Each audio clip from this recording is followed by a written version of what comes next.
कभी कभी जब लगता है कि इस हैरान कर देने वाली जिंदगी में एक ताकतवर की जिंदगी तो जरूर से आसान ही होती होगी। उसे किसी तरह की फिक्र और परेशानी का सामना नहीं करना पड़ता होगा। तब ख्याल आ जाता है अफ्रीका के सवाना का, जहां ताकतवर शिकारी भी चैन से नहीं रह रहे होते।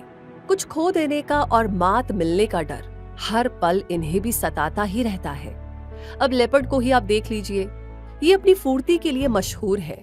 पलक झपकने के साथ ही पेड़ों पर चढ़ने में भी माहिर है और बड़ी चतुराई से शिकार पर धावा बोलना भी इसका हुनर है। ऐसे में से देखकर लगता है कि इसकी धाक जंगलों में खूब रहती होगी, लेकिन नहीं, डर तो इसे भी लगता है। इसकी जिंदगी भी सुकून से भरपूर तो नहीं है, क्योंकि कभी इसे अपने से ताकतवर शेर के हमले का खतरा महसूस होने लगता है, तो कभी ये सोच इसे डराने के लिए काफी होती है कि कहीं हाइना ने इसके बच्चों को मार तो नहीं दिया होगा। एक पल में दूसरे जानवरों की जिंदगी छीन लेने वाला लेपर्ड तब बहुत ही सहमा और घबराया हुआ रहता है जब उसका सामना अपने से ज्यादा मजबूत और धूर्त शिकारियों से होता है।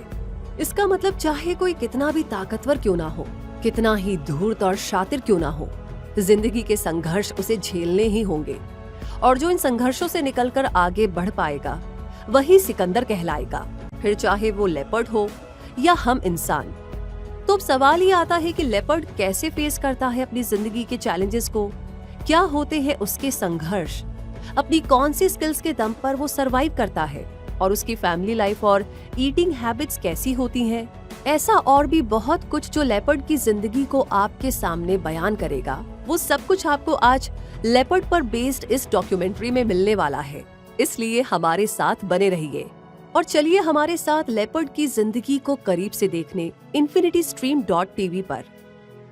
लेपर्ड यानी तेंदुआ मशहूर बिग कैट्स में शामिल एक ताकतवर और खतरनाक शिकारी है।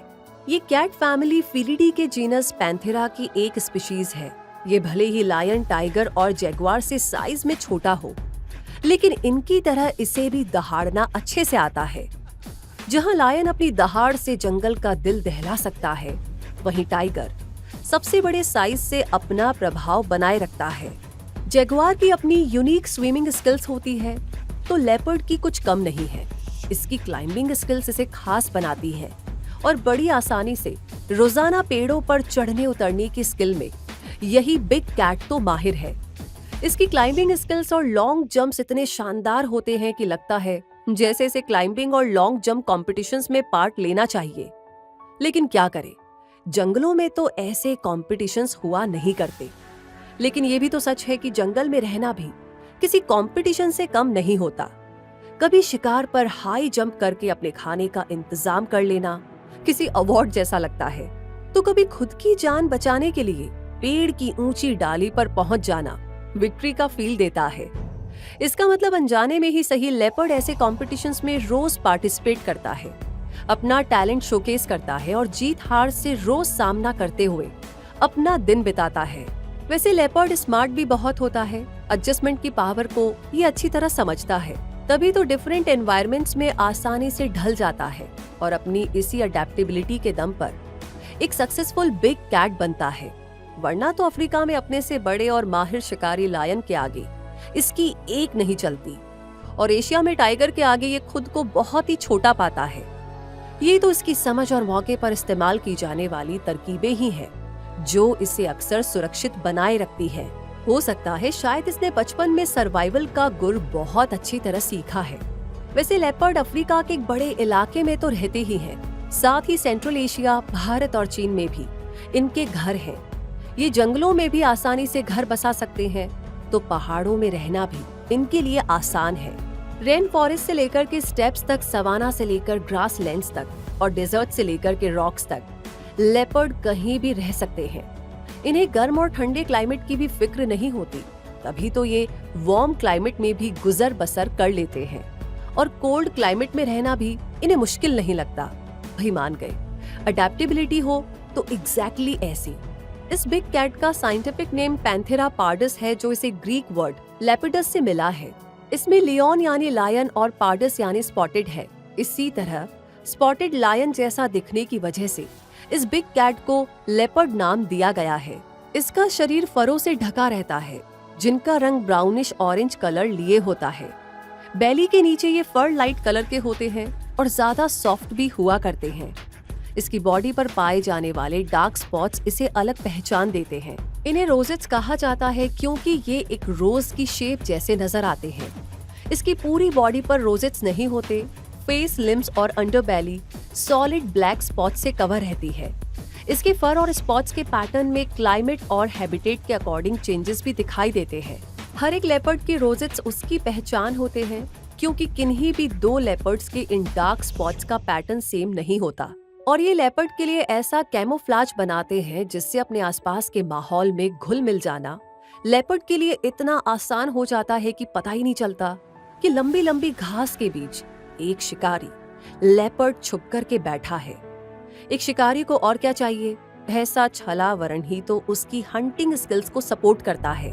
लेकिन ये रोजेट्स हमें कंफ्यूज भी करते हैं क्योंकि हमारे लिए ये पहचानना मुश्किल हो जाता है कि ये लेपर्ड है या जैगुआर, क्योंकि रोजेट्स तो जैगुआर की बॉडी पर भी पाए जाते हैं। अब ऐसे में ये जानना बेहतर होगा कि जैगुआर के रोजेट्स के सेंटर में एक स्पॉट होता है, जबकि लेपर्ड के रोजेट्स में ऐसा स्पॉट नहीं होता और फिर जैगुआर लेपर्ड से थोड़ा हेवी भी होता है। इनकी लोकेशन भी काफी अलग होती है क्योंकि लेपर्ड जहां अफ्रीका और एशिया में रहते हैं, वहीं जैगुआर का इलाका सेंट्रल और साउथ अमेरिका में होता है। इसी तरह आपको चीता और लेपर्ड में भी कंफ्यूज नहीं होना चाहिए क्योंकि सुपर फास्ट चीते की बॉडी पर सिंपल ब्लैक कलर के राउंड या ओवल शेप्ड स्पॉट्स होते हैं। लेपर्ड की तरह रोजेट्स नहीं होते और चीते की बॉडी लॉन्ग, स्लेंडर और लाइट वेट होती है, जबकि लेपर्ड इतना स्लिम और लाइट वेट तो नहीं होता। यानी चीता, लेपर्ड और जैगुआर भले ही एक दूसरे से काफी मिलते जुलते दिखाई दे, लेकिन ये एक दूसरे से अलग हैं और ये तीनों ही बिग कैट्स अपनी अलग अलग पहचान और खासियत रखती हैं। अब जब कंफ्यूजन दूर हो ही गया है तो हमें लेपर्ड के बारे में और जानना चाहिए, जैसे कि एक लेपर्ड की हेड एंड बॉडी लेंथ 95 से 180 सेंटीमीटर तक होती है और इसकी टेल 60 से 110 सेंटीमीटर तक लंबी हो सकती है। इसकी शोल्डर हाइट 45 से 80 सेंटीमीटर तक पहुंच जाती है। इसका वजन स्पीशीज के अकॉर्डिंग 37 से 90 किलो तक हो सकता है। इनमें सेक्सुअल डायमॉर्फिज्म पाया जाता है, यानी मेल की तुलना में फीमेल का साइज और वजन कम होता है। लेपर्ड बहुत ही फुर्तीला होता है। इसके लॉन्ग जंप्स को देखकर लगता है जैसे इसके पैरों में स्प्रिंग लगी हो। तभी तो ये एक छलांग में 20 फीट तक जंप कर लेता है और दौड़ते समय इसकी स्पीड 60 किलोमीटर पर आवर तक पहुंच जाती है। एथलीट होने के साथ साथ ये एक्सीलेंट क्लाइंबर्स भी तो है, जो अपनी स्ट्रॉन्ग मसल्स और रिट्रैक्टेबल क्लॉज के दम पर बिना किसी एफर्ट के आसानी से पेड़ पर चढ़ जाते हैं। इनके लिए पेड़ पर चढ़ना इतना कंफर्टेबल होता है कि दिन में सुस्ताने के लिए भी ये किसी पेड़ पर रहना ही पसंद करते हैं। वैसे इन्हें गर्म चट्टानों पर आराम करना भी पसंद होता है। ये नॉक्टर्नल एनिमल है जो अक्सर रात में एक्टिव रहते हैं और शिकार करते हैं। दिन के समय ये आराम करते हुए बिताते हैं, लेकिन अलग अलग क्लाइमेट और हैबिटेट्स में रहने वाले लेपर्ड चाहे तो दिन में भी अच्छा शिकार कर सकते हैं। इन्हें बस भूख लगने की देर है, फिर चाहे दिन हो या रात ये शिकार के पीछे निकल जाते हैं और इन्हें अपने शिकार को सुरक्षित रखने की जगह भी अच्छे से पता है। पेड़ की कोई ऊंची डाली जहां तक कोई धूर्त शिकारी ना पहुंच सके। कमाल की बात है कि शिकार को अपने लिए बचाए रखने के लिए लेपर्ड अपने से भी 2 गुने वजन के जानवर को लेकर के पेड़ पर चढ़ सकता है। ये वाकई में हैरानी भरा है। अपने इतने सारे टैलेंट्स के दम पर सरवाइव करने वाले लेपर्ड कई सदियों का सफर तय कर चुके हैं, इसलिए सदियों से इन्हें माइथोलॉजी और आर्ट में फीचर किया जाता रहा है। कई एथनिक ग्रुप्स लेपर्ड को लीडरशिप का सिंबल समझते हैं, इसलिए उसकी पूजा करते हैं। ग्रीक माइथोलॉजी में इसे गॉड डायनासिस का सिंबल माना जाता है और कुछ अफ्रीकन कल्चर्स में लेपर्ड को लायन से ज्यादा स्मार्ट और बेहतर शिकारी भी समझा जाता है। इस स्मार्ट और क्लेवर हंटर का बस एक ही रूप नहीं है, बल्कि ये तो कई रूपों में पाया जाता है, क्योंकि इसकी 9 सब स्पीशीज हुआ करती हैं और ये सब स्पीशीज हैं Persian leopard, Arabian leopard, Sri Lankan leopard, Javan leopard, Indo Chinese leopard, Amur leopard, North Chinese leopard, Indian leopard और अफ्रीकन लेपर्ड। इनमें से लेपर्ड की बिगेस्ट सब स्पीशीज है पर्शियन लेपर्ड, इसे कोकेजन लेपर्ड, बलूचिस्तान लेपर्ड और एशिया माइनर लेपर्ड भी कहा जाता है, क्योंकि ये सब स्पीशीज पर्शियन प्लेटो और Turkey, Caucasus, Azerbaijan, Georgia, Iraq, Iran और तुर्कमेनिस्तान की नेटिव है। इसके फर हल्के रेड और ग्रेइश होते हैं। अफसोस है कि लेपर्ड की ये सब स्पीशीज एंडेंजर्ड है। बिगेस्ट स्पीशीज के बाद में जानने के बाद अब लेपर्ड की स्मॉलेस्ट सब स्पीशीज के बारे में अगर हम जाने तो वो है अरेबियन लेपर्ड, जो अरेबियन पेनिसुला की नेटिव है। इसके फर हल्के पीले से गहरे गोल्डन कलर के हो सकते हैं। लेपर्ड की ये सब स्पीशीज भी हाईली थ्रेटन है और इनके अलावा लेपर्ड की बाकी सब स्पीशीज भी खतरे से बाहर नहीं है। उन्हें भी सर्वाइवल के लिए लगातार स्ट्रगल करना पड़ रहा है। इनमें से श्रीलंका की नेटिव सब स्पीशीज है श्रीलंकन लेपर्ड। इसके फर ब्राउन या रस्टी येलो कलर के होते हैं और इसकी संख्या भी बहुत तेजी से घट रही है। इसी तरह जवान लेपर्ड, जो इंडोनेशिया के जावा द्वीप तक ही सीमित है, उसका स्किन कलर लाइट ब्राउन होता है और कुछ की स्किन ब्लैक कलर की भी होती है, इसलिए ये ब्लैक पैंथर कहलाते हैं। वैसे अगर आपने जंगल बुक के भगीरा को देखा होगा तो आप इन्हें तुरंत पहचान लेंगे और इनके बारे में ये जानना भी आपको इंटरेस्टिंग लगेगा कि ये असल में लेपर्ड ही होते हैं और इनका डार्क स्किन कलर मेलेनिज्म कहलाता है, जो कि एक जीन में म्यूटेशन का रिजल्ट होता है। इनकी बॉडी पर लेपर्ड की स्किन पर पाए जाने वाले डार्क स्पॉट्स तो होते ही हैं, लेकिन वो आसानी से दिखाई नहीं देते। अब हमें तो ये सोचने की जरूरत है कि क्या फ्यूचर में हमें ये जवान लेपर्ड दिखाई दे पाएंगे, क्योंकि लेपर्ड की ये सब स्पीशीज क्रिटिकली एंडेंजर्ड है। अब जानते हैं इंडो चाइनीज लेपर्ड के बारे में। तो ये सदर्न चीन और मेनलैंड साउथ ईस्ट एशिया में पाई जाने वाली सब स्पीशीज है। इसकी त्वचा का कलर रस्टी रेड होता है और ये हैबिटेट लॉस से इतना बुरी तरह प्रभावित है कि एक थ्रेटन्ड स्पीशीज बन चुके हैं और अब इन्हें प्रोटेक्टेड एरियाज के बाहर देखा जाना काफी रेयर है। अब बारी आती है एमूर लेपर्ड की, जिसे फार ईस्टर्न लेपर्ड भी कहा जाता है। साउथ ईस्टर्न रशिया और नॉर्थ ईस्ट चाइना के नेटिव इस लेपर्ड की बॉडी पर सॉफ्ट फरों की मोटी परत पाई जाती है, जो कि इसे दिखने में दूसरी सब स्पीशीज से अलग पहचान देती है। ये कोल्ड क्लाइमेट में रहता है, इसलिए इसके शरीर पर फरों का थिक कोट होता है और इसकी टेल भी इतनी घनी होती है कि सर्दियों की कड़कड़ाती ठंड में इसके शरीर को गर्माहट देने का काम भी करती है। इस लेपर्ड सब स्पीशीज की संख्या जंगलों में लगभग 120 ही रह गई है। हाँ, बस 120। इसलिए ये एक रेयर सब स्पीशीज बन चुकी है। आगे बढ़ते हैं और अगली सब स्पीशीज नॉर्थ चाइना लेपर्ड के बारे में जानते हैं। लेपर्ड की ये सब स्पीशीज नॉर्थन चाइना की नेटिव है और इसके फर डार्क ऑरेंजिश होते हैं और ये भी एक एंडेंजर्ड सब स्पीशीज है।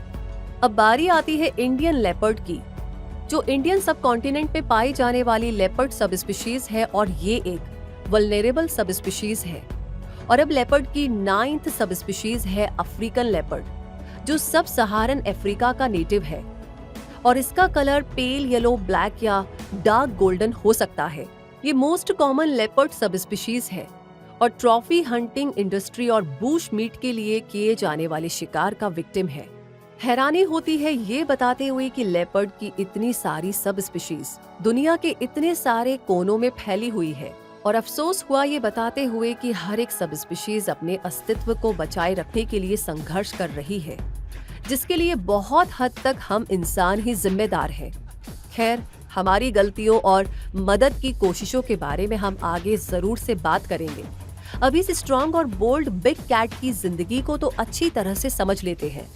तो इन सभी सब स्पीशीज में मेल लेपर्ड की कंपैरिजन में फीमेल लेपर्ड का साइज और वजन कम होता है और इन 9 सब स्पीशीज के अलावा लेपर्ड के हाइब्रिड, जिन्हें लियोपॉन्स कहा जाता है, वो भी हुआ करते हैं। कैप्टिविटी में एक लार्ज लेपर्ड और एक लायनेस के बीच मेटिंग से पैदा होते हैं लियोपॉन्स। इनमें लायन और लेपर्ड दोनों की क्वालिटीज होती हैं। इनकी बॉडी पर लेपर्ड्स की तरह स्पॉट्स होते हैं जो ब्लैक के बजाय ब्राउन कलर के होते हैं और लायन की तरह एक मेल लियोपॉन्स के 20 सेंटीमीटर लंबी अयाल भी होती है। ये लेपर्ड की तरह पेड़ पर भी चढ़ सकते हैं और पानी में भी बड़ी आसानी से तैर सकते हैं। ये स्वभाव में काफी शर्मीले होते हैं और इन्हें लायन से बहुत ज्यादा डर भी लगता है। ये लियोपॉन्स रेयर होते हैं क्योंकि ये हाइब्रिड है, जबकि लेपर्ड तो हर कहीं हर जगह रहने वाली एक बिग कैट है। ये लेपर्ड सॉलिटरी एनिमल्स होते हैं जिन्हें झुंड में रहना बिल्कुल भी पसंद नहीं होता। ये तो अकेले ही सैर करते हैं अकेले ही पेड़ पर आराम फरमाते हैं और अकेले ही शिकार पर निकलते हैं। शिकार करने के लिए ये अपने शिकार को चुपचाप बड़ी खामोशी से स्टॉक करते हैं और जैसे ही ये शिकार के इतना नजदीक पहुंच जाते हैं कि एक छलांग में ही उसे झपट ले, तब उस पर हमला बोल देते हैं। शिकार का पीछा करते हुए इनका कलर और डार्क स्पॉट्स इन्हें लंबी घास और चट्टानों में इस कदर मिला लेते हैं कि इनके बहुत नजदीक घास चढ़ने वाले एक हिरण को भी ये पता नहीं चल पाता कि एक लेपर्ड यानी मौत उसके इतना नजदीक है। शिकार करने में लेपर्ड अपने विजन सेंस का इस्तेमाल करता है। ये इंसानों के कंपैरिजन में अंधेरे में 7 गुना बेहतर तरीके से देख सकता है। इसकी ओवल शेप्ड आईज शिकार करने में इसकी सबसे बड़ी मददगार बनती है और इसका हियरिंग सेंस भी बहुत ही अच्छा होता है। ये इंसानों के कान की तुलना में 5 गुना ज्यादा साउंड सुन सकता है। इसका स्मेल सेंस भी हंटिंग के इस मिशन में कंट्रीब्यूट करता है। लेपर्ड के फेस पर जो लॉन्ग विस्कर्स होते हैं वो सेंसरी इनपुट की तरह काम करते हैं, क्योंकि ये बहुत ज्यादा सेंसिटिव होते हैं और आसपास होने वाले चेंजेस को तुरंत ही डिटेक्ट कर सकते हैं। शिकार से सही दूरी पर रहते हुए ये इतना खतरनाक हमला करते हैं कि शिकार को कुछ भी समझने का मौका ही नहीं मिलता और अक्सर वो अपनी जान बचाने में नाकामयाब हो जाता है। ये लेपर्ड इतना शातिर शिकारी है कि पेड़ के नीचे किसी जानवर को खड़ा देखकर ऊंची डाली से भी उस पर जंप कर सकता है। ऐसे में तो उस जानवर की हालत क्या होती होगी जो बस यूं ही पेड़ की छाया में आकर खड़ा होता होगा और अचानक उसी पेड़ से अपने ऊपर कूदते खूंखार शिकारी लेपर्ड के चंगुल में फंस जाता होगा। इस शिकारी का हमला भी इतना शार्प और स्ट्रॉन्ग होता है कि उससे बचना लगभग नामुमकिन हो जाता है। ये शिकार को बचने का कोई भी मौका देता ही नहीं है।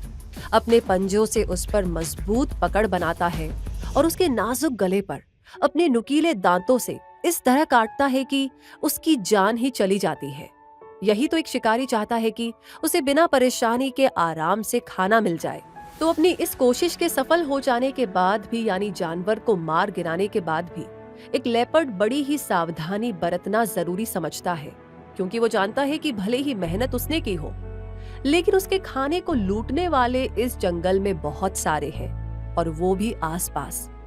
अब ऐसे में लेपर्ड कोई भी गलती नहीं करना चाहता, इसलिए अपने से ज्यादा वजन के शिकार को भी पेड़ की ऊंची डाली तक ले जाता है और तभी कहीं जाकर चैन की सांस लेता है, क्योंकि यहाँ तक पहुँचना ना शेर के बस की बात है और ना ही हाइना के बस की बात है। इसके बावजूद कई बार लेपर्ड अपनों से ही मात खा जाता है, क्योंकि दूसरे लेपर्ड उसके शिकार को हड़पने भी आ सकते हैं। इसका मतलब जब तक लेपर्ड अपना पेट ना भर ले वो चैन से नहीं बैठ सकता। बड़ी मुश्किलें हैं एक लेपर्ड की जिंदगी में, फिर भी ये होशियार लेपर्ड इसका हल निकालना भी जानता है। इसीलिए तो ये कार्निवोरस एक ऑपर्चुनिस्टिक प्रेडेटर है जो मौका देखकर अपनी खुराक बदलता रहता है। ये किसी भी जानवर को खा सकता है, बस इसका पेट भर जाना चाहिए। वैसे लेपर्ड अक्सर एंटीलोप का शिकार करता है, लेकिन जरूरत पड़ने पर wild beast, monkey, बबून, rodent, snacks और लार्ज बर्ड्स को भी अपना शिकार बना लेता है। ये स्ट्रॉन्ग स्विमर होता है, इसलिए कभी कभी पानी में उतरकर फिश या क्रैब्स खा लेने में भी इसे कोई दिक्कत नहीं आती। इसके 32 दांत होते हैं जिनसे शिकार के छोटे छोटे टुकड़े करके ये शिकारी उन्हें निगल जाता है और उसके बाद इसे पानी पीने की ज्यादा जरूरत नहीं पड़ती, क्योंकि ये शिकार से मिले मॉइस्चर से काम चला सकता है।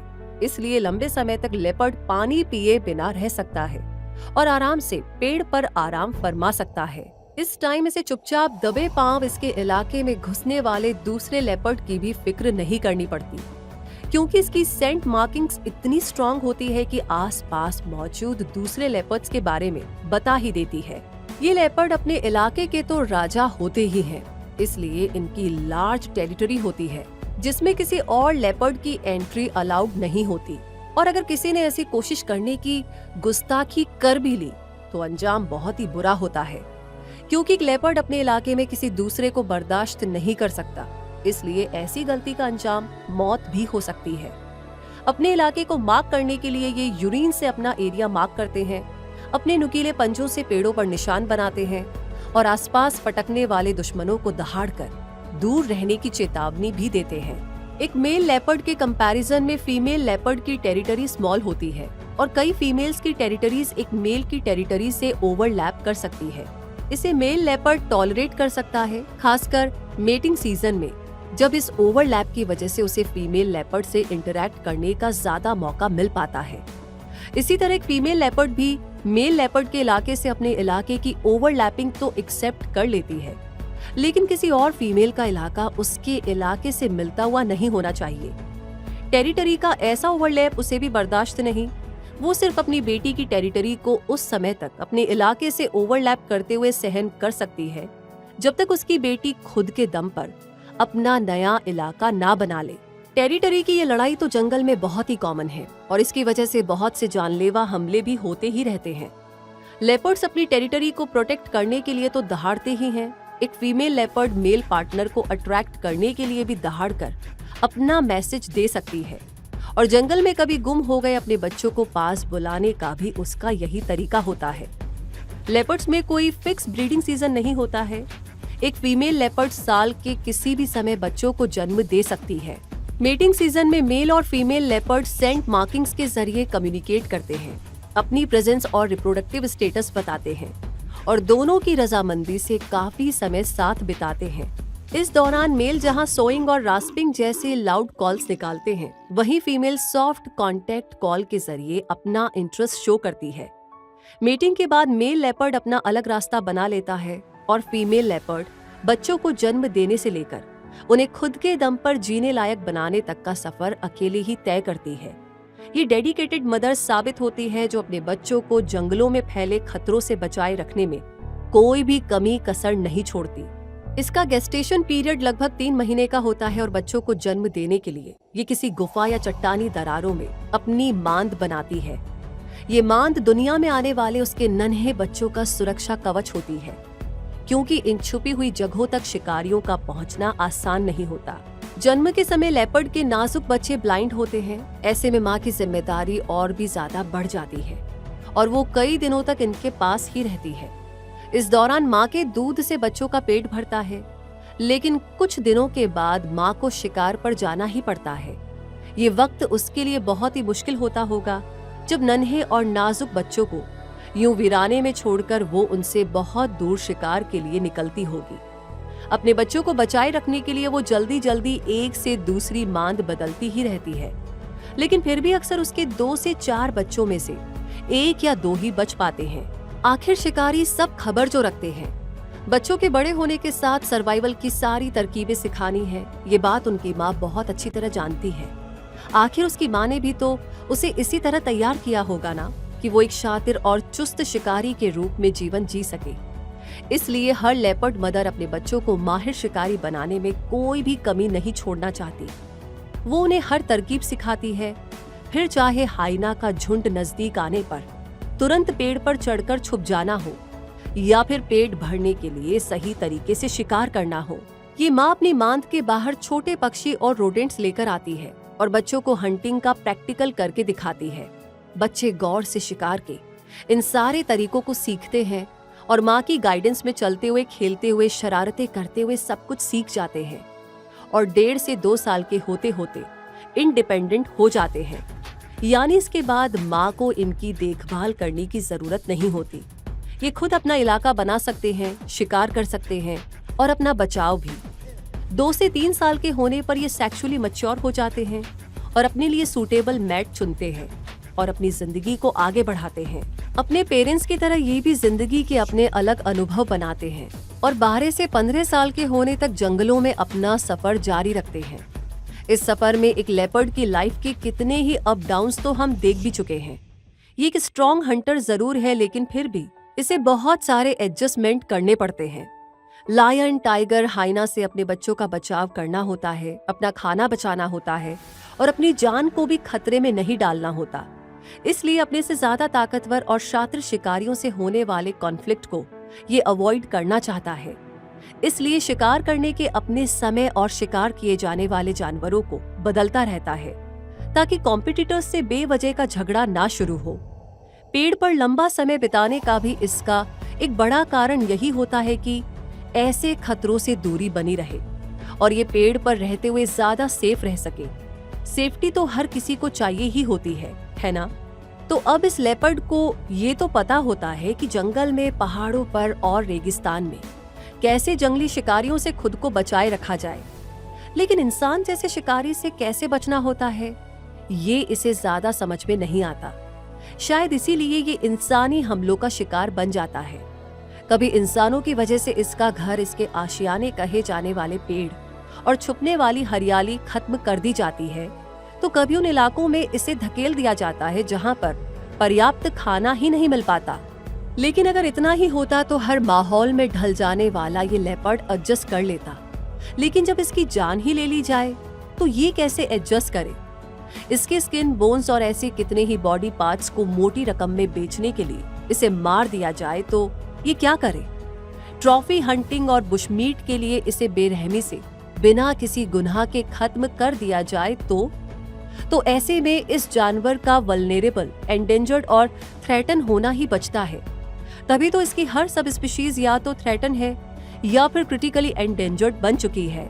शिकार की कमी के चलते इंसानी इलाकों में घुसने को मजबूर लेपर्ड को मार देना सही ठहरा दिया जाता है, लेकिन उसके जंगलों को खत्म करने के लिए वो किसे जिम्मेदार ठहराए, ये सोचने वाली बात है। हैबिटेट लॉस से होने वाली तकलीफ को तो ये झेलता ही है, साथ ही इसे इंसानों के साथ कॉन्फ्लिक्ट भी सहना पड़ता है। एक लेपर्ड भले ही जबरदस्त शिकारी हो, लेकिन इसे इंसानों का शिकार करना पसंद नहीं होता। ये इंसानों से हर तरह का कॉन्फ्लिक्ट अवॉइड करना चाहता है। ऐसे में लेपर्ड अगर खाने की तलाश में इंसानी इलाकों में आता भी है तो अक्सर किसी जानवर को पकड़ने के लिए, ना कि इंसानों के साथ कॉन्फ्लिक्ट बनाए रखने के लिए। इंसान को ये खुद से बड़ा समझता है, इसीलिए कभी अगर इंसानों पर चाहे अनचाहे हमले कर भी देता है तो उन इंसानों पर करता है जो छोटे आकार के दिख रहे होते हैं। तो ऐसे में आप इन बातों को याद रख सकते हैं कि कभी अगर अनजाने में आपके कदम एक लेपर्ड के इलाके में पड़ जाए तो तुरंत वहां से दूर निकल जाए, क्योंकि अपने इलाके में आने वालों को ये बख्शेगा नहीं। और ऐसी सिचुएशन में ना तो पानी में कूदा जा सकेगा और ना ही पेड़ पर चढ़ा जा सकेगा, क्योंकि लेपर्ड एक स्ट्रॉन्ग स्विमर और क्लाइंबर है और इसकी रफ्तार तो इतनी तेज है कि भागने का तो सोचना भी ना समझी ही होगी। ऐसे में बेहतर यही है कि उससे, उसके बच्चों से और उसके इलाकों से दूर ही रहा जाए। और अब वो समझने भी लगा है कि इंसान उसके लिए सबसे बड़ा खतरा है, तो ऐसे में उसका गुस्सा कहीं ज्यादा हो सकता है। उम्मीद है कि आप समझ गए होंगे। वैसे समझना तो हमें ये भी होगा कि लेपर्ड को तकलीफ देने की शुरुआत हमने ही की थी, तो इस बिग कैट की तरफ मदद का हाथ भी तो हमें ही बढ़ाना चाहिए, है ना? क्योंकि आखिर हम इंसान जो है, इसलिए अपनी गलतियों को सुधारना भी हमें अच्छे से आता है। इसी सोच के साथ लेपर्ड को बचाने की बहुत सी कोशिशें की जा रही हैं। यूएस एंडेंजर्ड स्पीशीज एक्ट और CITES लेपर्ड को प्रोटेक्ट करने में हेल्प करते हैं और ऐसा बहुत से वाइल्ड लाइफ पार्क्स भी किया करते हैं। WWF भी local communities, regional authorities, government और नॉन गवर्नमेंट ऑर्गेनाइजेशंस के साथ मिलकर के लेपर्ड की प्रोटेक्शन और कंजर्वेशन के लिए काम करता है। इसके बावजूद अभी और कोशिशें होना बाकी है, क्योंकि अभी हमें और आपको भी तो मदद करनी है। कंजर्वेशन एफर्ट्स को सपोर्ट करना बाकी है, अवेयरनेस स्प्रेड करना बाकी है और वाइल्ड लाइफ की इंपॉर्टेंस को समझना भी बाकी है। और फिर इतना तो हम जानते ही हैं कि हर एक एनिमल की तरह लेपर्ड भी इकोसिस्टम के बैलेंस में अपना कंट्रीब्यूशन देता है। लेपर्ड और इसके जैसे दूसरे कार्निवोर्स इकोसिस्टम की हेल्थ को मेंटेन रखते हैं, क्योंकि ये हर्बीवोर्स की पॉपुलेशन को कंट्रोल रखते हैं। इसका एक छोटा सा एग्जाम्पल बबून पॉपुलेशन का साइज है, जिसे कंट्रोल करने में लेपर्ड का बड़ा हाथ होता है। और अगर लेपर्ड ऐसा ना करे तो बबून की बढ़ी हुई पॉपुलेशन इकोसिस्टम को बुरी तरह प्रभावित कर सकती है, जिसका असर जंगलों से लेकर इंसानी बस्तियों तक देखा जा सकता है। इसलिए बेहतर यही होगा कि हर एनिमल की तरह लेपर्ड की पॉपुलेशन को भी बैलेंस में बनाया जाए। और इसके लिए हर साल 3 मई को इंटरनेशनल लेपर्ड डे मनाया जाता है, ताकि इस एनिमल को भी सब जाने, इसकी तकलीफों को समझे और इसकी मदद के लिए हमेशा तैयार हो, ताकि ये सिर्फ नाम बनकर के ही ना रह जाए, बल्कि जंगलों में अपने संघर्ष और जीत की नई नई कहानियां लिखता रहे। हमें उम्मीद है कि आप मदद जरूर करेंगे, क्योंकि इस डॉक्यूमेंट्री के जरिए लेपर्ड को आपने करीब से जो जान लिया है, और ऐसी और भी बहुत सी डॉक्यूमेंट्रीज यहाँ पर इस प्लेटफॉर्म पर आपका इंतजार कर रही है। इसलिए अभी infinitystream.tv को एक्सप्लोर कीजिए और हमसे जुड़े रहिए। मिलते हैं बहुत जल्दी ही, तब तक के लिए धन्यवाद।